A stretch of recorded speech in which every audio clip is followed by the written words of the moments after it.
24 की उम्र में दो बच्चे, एक की उम्र 10 साल और दूसरे की उम्र 6 साल। 10 साल की लड़की और एक 6 साल का लड़का। ये कहानी एक पैथेटिक स्टोरी है। ये कहानी एक रियल लाइफ बेस्ड स्टोरी है। 14 साल की उम्र में बनी एक माँ की कहानी है जो आज आपको रियलिटी और बहुत ही ज़्यादा आपको इमोशनल करने वाली है। दोस्तों, ये कहानी है ही इतनी पैथेटिक, मैं आपको इस कहानी को सुनाने के लिए खुद को रोक नहीं पाया। जब मैंने खुद ये कहानी पढ़ी, खुद ये कहानी सुनी। लड़की का नाम था विशिका और लड़के का नाम था विशेष। जब इंटरव्यू में पूछा गया 14 साल की उम्र में पहला बच्चा हुआ, तो वो केवल हंस दी, क्योंकि उसके पास कहने के लिए शब्द नहीं थे, वर्ड्स नहीं थे कि वो कुछ कह पाए इस बारे में।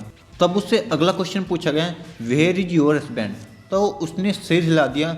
मैं समझ ही नहीं पाया कि वो मर गया या फिर ये लोग सेपरेट हो गए।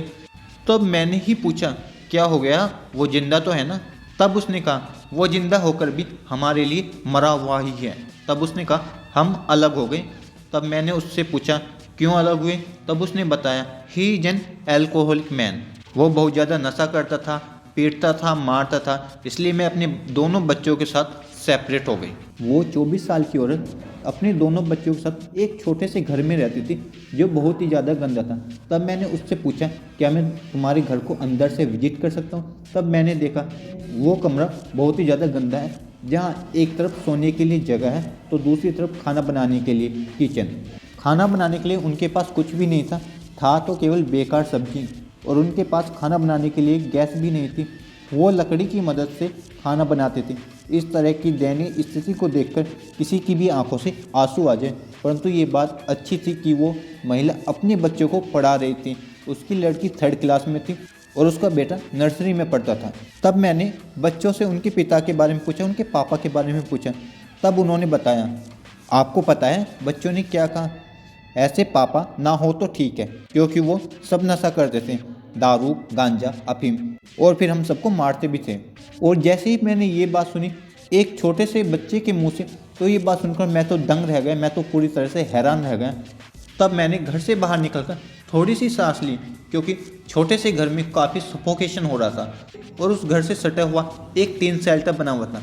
तब मैंने उससे पूछा, ये क्या है? तब उसने कहा, ये गाय के रहने के लिए जगह है। तब हम आगे चले और एक छोटा सा कमरा आया जिस पर एक पिन्नी का पर्दा डला हुआ था, परंतु उस छोटे से कमरे के ऊपर छत नहीं थी। तब मैंने पूछा, ये क्या है? तब उसने बताया, ये वॉशरूम है, ये टॉयलेट है।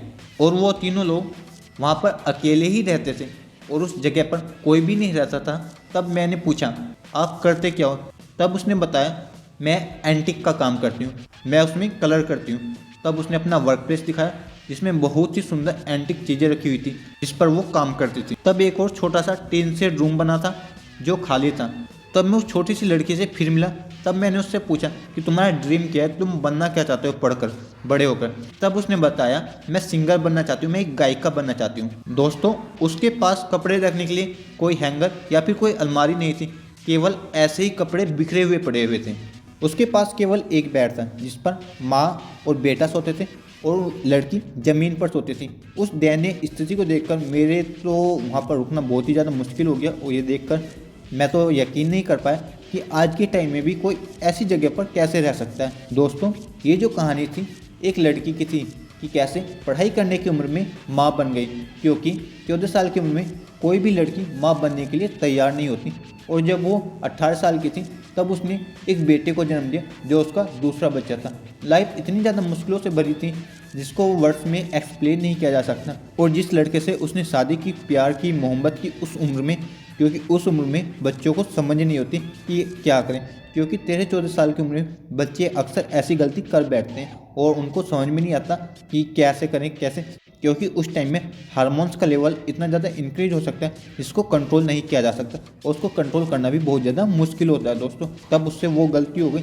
तो दोस्तों, ये थी वीडियो। अगर आपको ये वीडियो पसंद आए तो वीडियो को लाइक करें, चैनल को सब्सक्राइब करें। मिलता हूँ आपको जल्दी अगली वीडियो में, तब तक के लिए thank you for watching this video. Love to all of you.